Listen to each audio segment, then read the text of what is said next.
किसान भाइयों नमस्कार। कृषि समाचारों में आपका स्वागत है। सबसे पहले नजर डालते हैं आज के मुख्य कृषि समाचारों पर। सभी मंडियों में खुलेंगे कृषक सेवा केंद्र। सिंचाई योजनाओं के लिए स्वीकृत किए गए 380 करोड़ रुपए। अब सुबह 9:30 बजे खोले जाएंगे पशु चिकित्सालय। प्रदेश में अब तक हुई 3,616 लाख क्विंटल गन्ने की पेराई। सूबे में बनेंगे 273 उप मंडी स्थल और कृषि रक्षा रसायनों पर 75% तक अनुदान। और अब कृषि समाचार विस्तार से। प्रदेश के सभी जिलों की मंडियों में कृषक सेवा केंद्र खोले जाएंगे। ये केंद्र पीसीएफ के कृषक सेवा केंद्र की भांति ही काश्तकारों को खाद, बीज व कीटनाशकों के अलावा मृदा परीक्षण एवं एग्रो क्लिनिक की सुविधाएं भी मुहैया कराएंगे। इस समय प्रदेश भर की मंडियों में 82 कृषक सेवा केंद्र संचालित किए जा रहे हैं। नाबार्ड ने प्रदेश की सिंचाई एवं लघु सिंचाई व्यवस्था को बेहतर बनाने के लिए 380 करोड़ रुपए की योजना स्वीकृत की है। ये सहायता राशि ग्रामीण अवस्थापना विकास निधि के माध्यम से राज्य सरकार को मिलेगी। इससे चेकडैम व स्पर के निर्माण के साथ ही परंपरागत जल स्रोतों की पुनर्स्थापना एवं बुंदेलखंड में पहाड़ी बांध के आधुनिकीकरण का कार्य होगा। प्रदेश सरकार ने पशु सेवा केंद्रों व चिकित्सालयों की समय सारणी में बदलाव करते हुए नई नीति जारी की है। अब 1 नवंबर से 28 फरवरी तक सर्दी के मौसम में सभी पशु चिकित्सालय एवं पशु सेवा केंद्र सुबह 9:30 से शाम 4 बजे तक खुलेंगे। इस अवधि में पशु चिकित्सक पहले 4 घंटे चिकित्सालय में मौजूद रहकर पशु चिकित्सा का काम करेंगे और इसके बाद क्षेत्र के गांवों में रोस्टर के अनुसार प्रतिदिन भ्रमण करेंगे। इस बीच चिकित्सालय में उपलब्ध वेटनरी फार्मासिस्ट द्वारा अस्पताल संचालित किया जाएगा। प्रदेश में चालू पेराई सत्र में अब तक 3,616 लाख क्विंटल गन्ने की पेराई की जा चुकी है, जबकि पिछले वर्ष इस अवधि तक 3,055 लाख क्विंटल गन्ने की पेराई हुई थी। इससे अभी तक 333 लाख क्विंटल चीनी का उत्पादन हुआ है, जबकि पिछले वर्ष इस अवधि तक 270 लाख क्विंटल चीनी का उत्पादन हुआ था। इस समय चीनी पर्ता का प्रतिशत 9.21 है, जबकि पिछले वर्ष ये पर्ता 8.80% था। चालू पेराई सत्र में 6,065 करोड़ रुपए गन्ना मूल्य की देयता के सापेक्ष चीनी मिलों ने किसानों को 4,148 करोड़ रुपए का भुगतान कर दिया है, जो कुल देयता का 62% है। प्रदेश में किसानों को उनके उत्पादों का उचित दाम दिलाने के लिए मंडी समितियों के निर्माण का काम तेजी पर है। जहां एक ओर 273 उप मंडी स्थलों का निर्माण प्रस्तावित है, वहीं 2 मुख्य मंडियां और 3 उप मंडियां निर्माणाधीन है। इसके अलावा किसानों को मृदा जांच, जैविक खाद, कृषि यंत्र, उन्नतशील बीज, एग्री क्लिनिक, सूचना विज्ञान केंद्र और फसल संरक्षण आदि सुविधाएं प्रदान करने के लिए 82 कृषक सेवा केंद्र स्थापित किए जा चुके हैं। फसलों को कीट रोगों से बचाने के लिए वर्ष 2014-15 में दिसंबर तक 10,195.5 मीट्रिक टन कृषि रक्षा रसायनों का वितरण किया गया था। कृषि विभाग के अनुसार बायोपेस्टिसाइड और बायो एजेंट्स पर मूल्य का 75%, कीट रोग व खरपतवार नियंत्रण के लिए रसायनों पर 50, बीज शोधक रसायनों पर 75 और मानव या शक्ति चालित कृषि यंत्रों व बरवारी पर 50% अनुदान दिया गया। और किसान भाइयों, अब बात करते हैं कृषि भौतिकी संभाग के कृषि वैज्ञानिकों के अनुसार इस हफ्ते की जाने वाली कृषि गतिविधियों की। इस सप्ताह तापमान बढ़ने की संभावना को देखते हुए किसान भाइयों को सलाह है कि भिंडी की अगेती बुआई हेतु A4, परबनी क्रांति, अर्का, अनामिका आदि किस्मों की बुआई हेतु खेतों को पलेवा कर देसी खाद डालकर तैयार करें। बीज की मात्रा 10 से 15 किलोग्राम प्रति एकड़ रखें। रबी फसलों सब्जियों में मधुमक्खियों का बड़ा योगदान है, क्योंकि ये परागण में सहायता करती हैं। अतः जितना संभव हो मधुमक्खियों के पालन को बढ़ावा दें तथा दवाइयों का छिड़काव सर्दी के मौसम में सुबह या शाम के समय ही करें। वर्तमान मौसम को ध्यान में रखते हुए किसानों को सलाह है कि कद्दू वर्गीय सब्जियों की अगेती फसल तथा मिर्च, टमाटर, बैगन की पौधशाला पाली घरों में तैयार करें।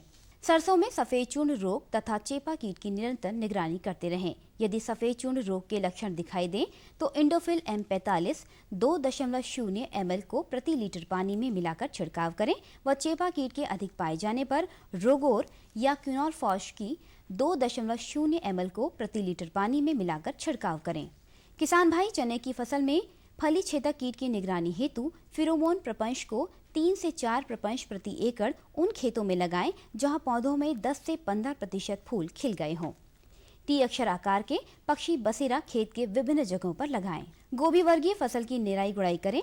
हीरा, पीट, इल्ली की निगरानी हेतु फेरोमोन प्रपंच को 3 से 4 प्रपंच प्रति एकड़ खेतों में लगाएं। मौसम को ध्यान में रखते हुए गाजर, मूली, चुकंदर और शलजम की फसल की निराई गुड़ाई करें तथा चेपा कीट की निगरानी करें। मटर की फसल में फली छेदक कीट व टमाटर की फसल में फल छेदक कीट की निगरानी हेतु फेरोमोन प्रपंच को 3 से 4 प्रपंच प्रति एकड़ की दर से लगाएं। यदि कीट अधिक हो तो बीटी नियमन का छिड़काव करें। गेंदे की फसल में पुष्प सड़न रोग के आक्रमण की निगरानी करते रहें। यदि लक्षण दिखाई दें तो बाविस्टिन को 1 ग्राम प्रति लीटर पानी में या इंडोफिल M45 की 2 मिलीलीटर की मात्रा को प्रति लीटर पानी में मिलाकर छिड़काव करें। किसान भाइयों, कृषि समाचारों के बाद आइए अब जानकारी लेते हैं औसत मंडी भावों की।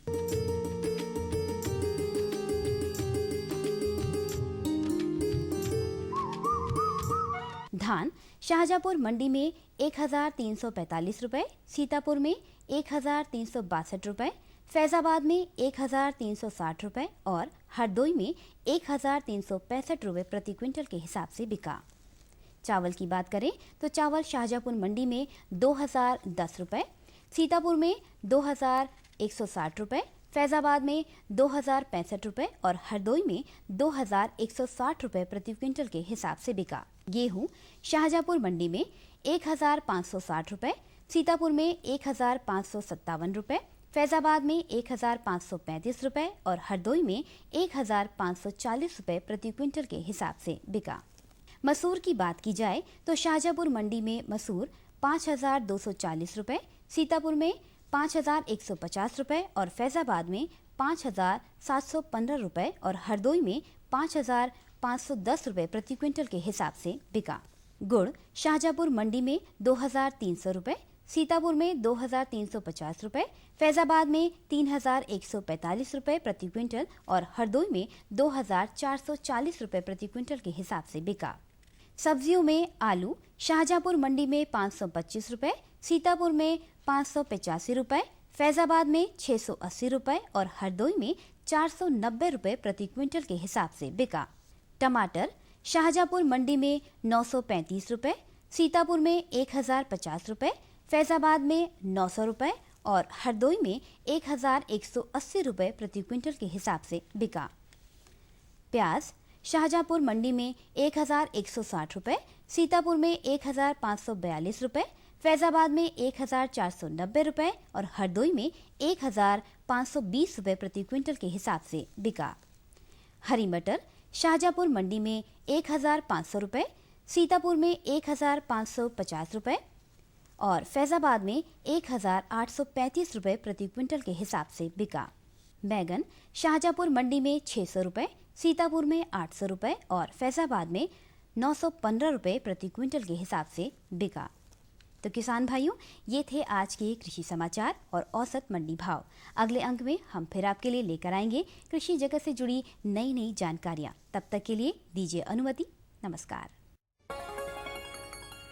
और बताओ। बस। अरे ये क्या भैया जी, बस इतनी सी रासायनिक खाद? किसानी छोड़ रहे हो क्या? किसानी नहीं, नादानी छोड़ रहे हैं। मिट्टी की जांच कराई है।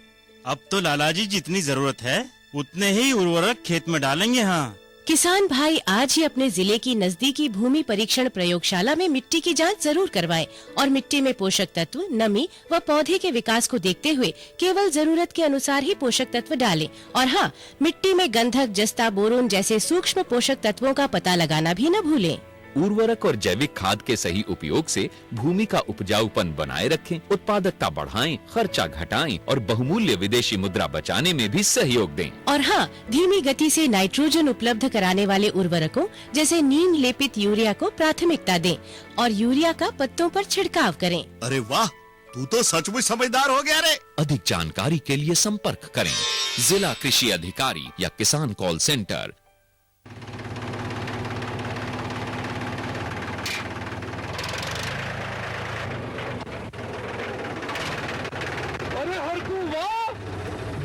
कीटनाशक और आज खाद भी।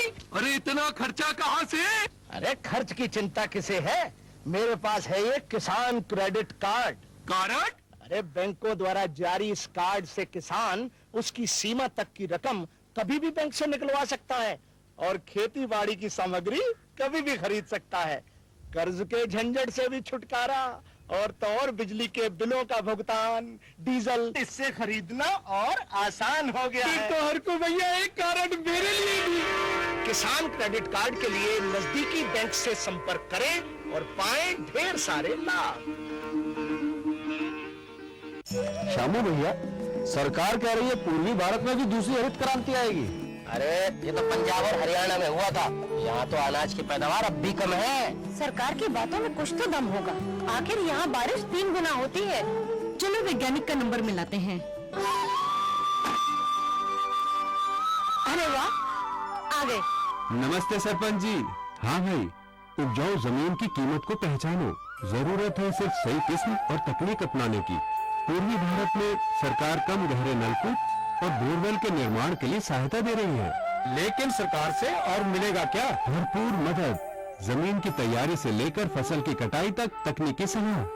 1000 हेक्टेयर के सैकड़ों क्षेत्रों में चावल और गेहूं के खास प्रदर्शन भी चल रहे हैं। अरे वाह, फिर तो हमारे खेत भी लहला उठेंगे। क्या ये सपना सच होगा? हाँ जरूर, पूर्वी भारत अब हरित क्रांति का अग्रदूत होगा।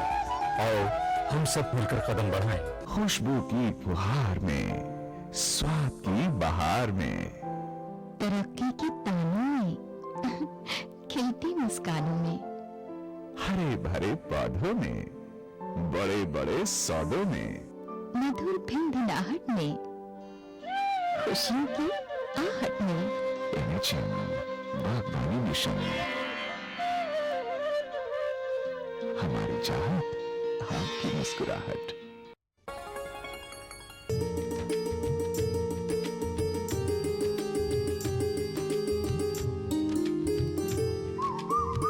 कृषि समाचार के बाद एक बार पुनः आपका कृषि दर्शन कार्यक्रम में स्वागत है। बहनों भाइयों, कहते हैं कि बाढ़े पूत पिता के धर्म में, उपजे खेती अपने कर में। अभिप्राय यह है कि खेती किसानी बिना परिश्रम के संभव है ही नहीं, और इसलिए परिश्रम तो हमें करना ही चाहिए, साथ ही साथ उचित जानकारी का भी होना बहुत आवश्यक है। तो इसी परिप्रेक्ष्य में आज हम आपको जानकारी दिलवाने जा रहे हैं गेहूं फसल की देखभाल, और इस विषय पर जानकारी देने के लिए आज हमारे बीच में उपस्थित हैं नरेंद्र देव कृषि एवं प्रौद्योगिक विश्वविद्यालय कुमारगंज फैजाबाद के वरिष्ठ वैज्ञानिक डॉक्टर अख्तर हुसैन जी। डॉक्टर साहब, आपका स्वागत है। धन्यवाद। डॉक्टर साहब, सबसे पहले हम ये जानना चाहते हैं कि हमारे खेतों में इस समय गेहूं की फसल की स्थिति क्या है? देखिए सुनील जी, ऐसा है कि इस समय जो गेहूं हमारे किसान भाइयों ने बुआई शुरू की है वो नवंबर में भी बोए हैं, दिसंबर में बोए हैं, जनवरी में बोए हैं। इस तरीके से गेहूं की 3 अवस्थाएं हैं। जिन्होंने नवंबर में लगाए हैं उनके 70 से 75 दिन हो गए हैं, और जिन्होंने आपके दिसंबर में लगाए हैं उनके 50 दिन के गेहूं की अवस्था हो गई है। और जिन्होंने अभी गन्ने की अपनी कटाई करने के उपरांत जो खेत खाली हुए हैं, उसके साथ साथ अगेती आलू की खुदाई करके जो खेत खाली बोए हैं, कहने का मतलब है जिन्होंने 10 जनवरी को बोए हैं वो अभी 15-20 दिन हो रहे हैं। चूँकि अब इसमें अलग अलग कार्य होंगे। जिन किसान भाइयों ने नवंबर में गेहूं की बुआई की है, हम पहले सिंचाई पे बात करेंगे, उसके बाद उर्वरक प्रबंध पे बात करेंगे, फिर हम आप खरपतवार नियंत्रण की बात करेंगे। जी, तो डॉक्टर साहब, जैसे आपने सिंचाई की बात करी, तो हमारे जो किसान भाइयों को सिंचाई करते समय कौन सी बातें ध्यान में रखनी है और कब सिंचाई करनी है? देखिए, गेहूं की फसल में मुख्य रूप से 6 सिंचाई की आवश्यकता होती है। जो समय से गेहूं बोई गई है उसमें 6 सिंचाई वो कर सकते हैं, अगर उनके पास सिंचाई का भरपूर साधन है। नहीं तो उनको पहली सिंचाई जो करनी है वो 20 से 21 दिन की अवस्था पे करनी है, जिसको हम ताजमूल अवस्था कहते हैं। और उस समय सिंचाई करने का सबसे बड़ा फ़ायदा होता है कि उसमें कल्ले बनते हैं और ज़्यादा से ज़्यादा पौधा ब्यास लेता है। और इस तरीके से गेहूं की फसल में ब्यास ज़्यादा होने से उसमें ज़्यादा टिलर मिलते हैं और ज़्यादा पैदावार होती है। चूँकि जिन्होंने नवंबर में गेहूं की बुआई कर दी है उनका सिंचाई का प्रकरण पूरा हो गया है, वो उर्वरक का भी प्रबंध कर लिए हैं। खास करके फास्फोरस और पोटास सभी किसान भाइयों ने पहले ही अवस्था में जब जुताई करके सारे ज़मीन में मिला दिए हैं। अब उनकी बची हुई नाइट्रोजन की जो मात्रा है 260 किलो यूरिया जो डालते हैं 1 हेक्टेयर के लिए, उसमें से 130 किलोग्राम वो डाल चुके हैं। 130 किलोग्राम जो उनकी बच गई है, उसकी आधा मात्रा का जो नवंबर में गेहूं किसान भाई बोए हैं उसमें वो डाल चुके हैं। 130 का 65 किलो, बाकी जो बची हुई मात्रा है इस समय वो सिंचाई कर सकते हैं। और सिंचाई के उपरांत उसमें 65 किलो बची हुई मात्रा का यूरिया जब ओट आ जाए खेत में तो उसका प्रयोग कर सकते हैं। दूसरे उन किसान भाइयों ने जिन्होंने अभी खेत में दिसंबर में गेहूं की बुआई की है और दिसंबर के बाद उसकी सिंचाई की अवस्था पूरी हो गई, चूँकि 55 दिन की हो रही है, उन्होंने भी कर दिया होगा। तो ऐसे किसान भाई भी अपने खेतों में दूसरी सिंचाई के उपरांत वो पुनः खाद का प्रयोग ना करें जब तक कि उसमें बालियां न निकलते। पहला उनको उर्वरक देना है बाली निकलते, आपकी सिंचाई पहली सिंचाई के बाद जब कल्ले फूटते हैं, और दूसरी देनी है जब बाली निकलते समय देनी है। 2 अवस्थाओं में उनको प्रयोग करनी है बची हुई नाइट्रोजन की मात्रा को। और जो किसान भाई अभी गेहूं आपके जनवरी के पहले हफ्ते में लगाए हैं, दिसंबर में लगाए हैं, वो अपनी खेत की सिंचाई कर सकते हैं। सिंचाई के उपरांत उसमें यूरिया की टॉप ड्रेसिंग करें। चूंकि उनका देर से बोया जा रहा है गेहूं, इसलिए उसमें यूरिया की जो मात्रा है कम लगेगी। अब 130 किलो यूरिया जो उनकी मिलाने 260 किलो थी, अब उनको 200 का भी प्रयोग करना होगा, क्योंकि उसमें जो बाढ़वार का समय पौधों को मिलेगा वो कम समय मिलेगा। इसलिए उसकी 200 किलो लेना है। 100 किलो उन्होंने जमीन में मिला दिया है, और 100 किलो का 50 किलो जो है अब पहली सिंचाई के उपरांत जब उनके खेत में पैर ना धंसे तो उस समय उसका प्रयोग कर सकते हैं। देखिए, एक चीज मैं किसान भाइयों को यहाँ बताना चाहता हूँ कि सबसे जो जरूरी चीज है, जब उन्होंने उर्वरक का प्रबंध कर दिया, साथ ही साथ सिंचाई भी कर दिया, तो जो सबसे महत्वपूर्ण बिंदु है वो खरपतवार नियंत्रण है। देखिए, जिन किसान भाइयों में नवंबर में गेहूं लगा दिया है, अब तो वो उनके खरपतवार नियंत्रण का समय खत्म होता जा रहा है, इसलिए उसकी कोई जरूरत नहीं है, वो तो काम खत्म हो गया। अगर कहीं भी है तो उसको अपने हाथ से निकाई कर सकते हैं, क्योंकि उसमें किसी भी प्रकार की रसायन का प्रयोग नहीं करेंगे। लेकिन जिन किसान भाइयों ने अभी उनकी 45 दिन या 35 दिन की अवस्था में ही फसल है और उसमें गेहूं का मामा है, जंगली जई है, चौड़ी पत्ती के खरपतवार है, तो उसमें 2-3 किस्म के रसायनों का प्रयोग कर सकते हैं। वो कौन कौन से रसायन हो सकते हैं साहब? एक तो सल्फोसल्फ्यूरान के नाम से हमारे किसान भाई जानते हैं। ये 33 ग्राम की पैकिंग 1 हेक्टेयर के लिए पर्याप्त होती है। इस 33 ग्राम की मात्रा को ले लें। उसके साथ एक बोतल भी मिलता है जिसमें एक द्रव्य भरा रहता है, लिक्विड फार्मूलेशन रहता है, उसको मिला करके 33 ग्राम के पाउडर में मिला करके ये 400 लीटर पानी में घोल लें, और 400 लीटर पानी में घोलने के उपरांत इसका छिड़काव करें। लेकिन चूंकि जो मौसम चल रहा है हमारा, रोज बदली रहती है, उसके साथ बारिश भी डॉक्टर साहब बीच में हुई है, बारिश भी होती है, साथ ही बहुत देर तक ओस पड़ती रहती है। तो चूंकि ये पत्तियों पे इसका असर होता है, पत्तियों के से पौधों के अंदर जाता है, जो आपके खरपतवार के पौधे हैं, तभी वो मरते हैं। इसलिए किसान भाई जब उसकी दोपहर में ओस खत्म हो जाए तभी उसका छिड़काव करें। मतलब इस बात का ध्यान रखें, दोपहर के बाद जब उनका ओस खत्म हो जाए तभी वो छिड़काव करें। और 2 चीजों का वो विशेष ध्यान रखें, जब भी कोई खरपतवार नाशी बताई जाती है तो उसका उचित समय पे उचित मात्रा में प्रयोग करना है। जैसे मैंने 33 ग्राम सल्फोसल्फ्यूरान बताया, तो 33 ग्राम सल्फोसल्फ्यूरान ले 400 लीटर पानी का प्रयोग करें। 400 लीटर पानी जो आपका 1 हेक्टेयर के लिए है, अगर उनको लगता है कि कम पड़े तो 500 लीटर का पानी का प्रयोग भी कर सकते हैं। लेकिन उसके छिड़काव के लिए एक तरह का दूसरी नाजिल आती है जो पीठ वाली मशीन है, जिसको हम फ्लैट फैन नाजिल कहते हैं, उसका प्रयोग करेंगे। नंबर दूसरी चीज, छिड़काव के समय वो सीधे बढ़ते हुए जाएंगे, वो अपने हाथ को दाएं और बाएं की अवस्था में ऐसे करके नहीं छिड़केंगे। उससे कंसंट्रेशन जो होता है, कहीं पे ज्यादा पड़ती है सांद्रता, कहीं कम पड़ती है, उससे जो आपकी फसल को डैमेज कर सकता है। और जब मान लीजिए आपने 450 लीटर पानी लिया या 500 लीटर पानी लिया, उसमें घोल बनाया और आपका 150 या 10-5 लीटर पानी बच गया, तो फिर उसको कृपया बाहर ही डालें, उसको फिर दोबारा छिड़काव करने की जरूरत नहीं है। डॉक्टर साहब, एक बात मैं और जानना चाहता हूं कि जो आपने बताया खरपतवार नाशी, तो क्या जो खरपतवार नाशी है रसायन है, तो सभी तरह के जो खरपतवार में वो प्रयोग हो सकते हैं? देखिए, अलग अलग रसायनों की जरूरत होती है? अभी हमने आपको एक रसायन बताया, सल्फोसल्फ्यूरान। सल्फोसल्फ्यूरान गेहूं के मामा को बहुत अच्छी तरीके से मारता है, लेकिन बहुत से किसानों के खेत में जंगली जई की समस्या रहती है, उसके साथ साथ चौड़ी पत्ती के बथुआ की समस्या रहती है, और आपके कृष्णनील की समस्या रहती है, अकरी की समस्या रहती है, अकरा की रहती है, पीली सेजी की रहती है। अगर इनकी संख्या ज्यादा हो तो वो आपको मेटसल्फ्यूरान 8 ग्राम प्रति एकड़ के हिसाब से, देखिए यहाँ प्रति एकड़ 8 ग्राम प्रति एकड़, अगर उनको 1 हेक्टेयर में डालना है तो 20 ग्राम प्रति हेक्टेयर के हिसाब से प्रयोग करेंगे। और उसके साथ क्लोडिनोफॉप नाम की एक आती है, आपकी रसायन आता है, इन दोनों को मिला करके कर देंगे तो 160 ग्राम 1 एकड़ के लिए है, तो 400 ग्राम 1 हेक्टेयर के लिए होगा। 400 ग्राम में और 20 ग्राम मेट सल्फ्यूरान मिला करके अगर उसका छिड़काव फ्लैट फैन नाजिल से करेंगे तो निश्चित रूप से उनकी जितनी भी खरपतवार है सारी की सारी चीज़ें नियंत्रित हो जाएंगी। एक चीज़ किसान भाई यहाँ जरूर जान लें, देखिए खरपतवार नियंत्रण करने का एक समय होता है। हमेशा खरपतवारों के नियंत्रण की जब भी हम बात करते हैं तो उनसे कहते हैं 40 से 50 दिन की अवस्था तक आपको जो भी खरपतवार नियंत्रित करना है, चाहे खुरपी से करना है, चाहे किसी रसायन से करना है, तब तक आप कर लें, क्योंकि इसको वैज्ञानिक प्रयोगों द्वारा देखा गया है कि अगर 40 से 50 दिन की अवस्था में आपने अपने खेत से खरपतवार नहीं हटाए तो आपकी पैदावार में बहुत ज़्यादा प्रभावित करते हैं जी। लेकिन अगर आप 60, 70, 80 दिन पे खरपतवार पड़े हुए हैं तो ये देखा गया है कि बहुत कम मात्रा में नुकसान होता है, उससे बहुत ज़्यादा आपका नुकसान नहीं होता, तो आपको उसमें पैसा खर्च करने की ज़रूरत नहीं है। डॉक्टर साहब, आपने इतनी उपयोगी जानकारी दी हमारे किसान भाइयों को, इसके लिए आपको बहुत बहुत धन्यवाद।